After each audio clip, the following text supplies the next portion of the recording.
ہر بندہ تبلیغ کرے۔ سگریٹ نوشی ترک کرنے کے لیے کیا کیا جائے؟ اس کو سگریٹ ہی نہ دیں، 5-10 دن کمرے میں بند رکھیں، ٹھیک ہو جائے گا۔ جب ملے گی نہیں تو کیا پیے گا؟ اس کا کوئی علاج نہیں ماں سوائے اسی کے، علاج یہی ہوتا ہے، یا پھر ان کو کسی چلے میں بھیج دو، اللہ والے خود چھڑوا دیں گے۔ بہرحال تبلیغی جماعت کے لوگ مسجد میں آ کے ٹھہرتے ہیں، ان کو زکوٰۃ کے پیسوں سے کھانا نہ کھلایا کریں، ان میں اللہ کا فضل ہے، بعض کروڑ پتی لوگ بھی ہوتے ہیں۔ حضور کا سایہ مبارک تھا، بالکل تھا۔ حضور بشر ہیں، محمد ابن عبداللہ ابن عبد المطلب ہیں۔ حضور صلی اللہ علیہ وسلم کھاتے بھی تھے، پیتے بھی تھے، سوتے بھی تھے، اٹھتے بھی تھے۔ یہ کس نے آپ کو کہا ہے کہ سایہ نہیں تھا؟ یعنی خدا بنانا چاہتے ہیں؟ نہیں، سایہ نہ ہونے کا کیا مطلب؟ ذرا وضاحت کرو۔ وہ تو کتابوں میں لکھا ہوا ہے کہ ابھی آپ پیدا نہیں ہوئے تو والد فوت ہو گئے، ابھی چھوٹے تھے تو ماں فوت ہو گئی، ابھی چھوٹے تھے تو دادا، کسی کا سایہ آپ پر نہیں رہا۔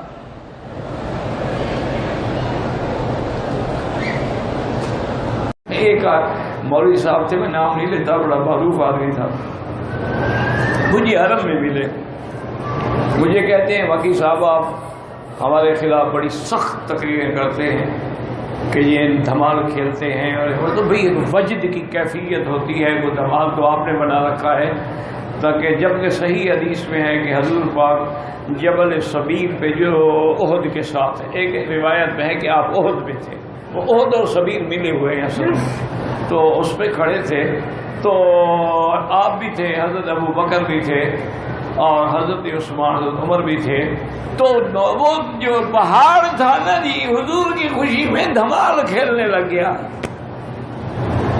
تو پہاڑ جب دھمال کھیلے، وجد میں آ جائے، تو ہم انسانوں کا کیا قصور ہے؟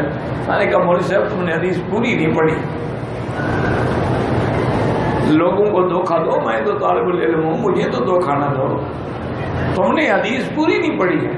کہتے کیا مطلب؟ ان کا پھر حضور نے کیا کیا کہ جب وہ پہاڑ ہلنے لگا تو حضور نے اپنے پاؤں سے مارا اور فرمایا اسبت یا احد ما علیک الا صدیق و نبی و شہیدان، کہ اے پہاڑ احد ٹھہر جا، تیرے اوپر ایک نبی ہے، ایک صدیق ہے اور 2 شہید ہے۔ تو حضور نے تو دھمال کھیلنے والے کو جوتا مارا، اگر ہم بھی وہی کریں۔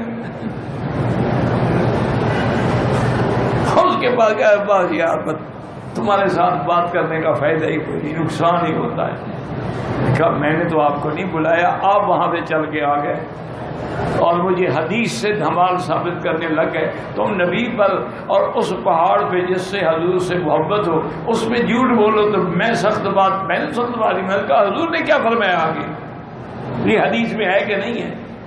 تو اس لیے بہرحال دعا کریں کہ اللہ پاک ہمیں حضور کی غلامی، صحابہ، اہل بیت، علماء، مجتہدین، محدثین، فقہاء، اولیاء اللہ سب کی غلامی نصیب فرمائے۔ دوستو اگر ویڈیو اچھی لگے تو شیئر بھی ضرور کر دینا۔ میرے قلم میں نبی کی نعتیں،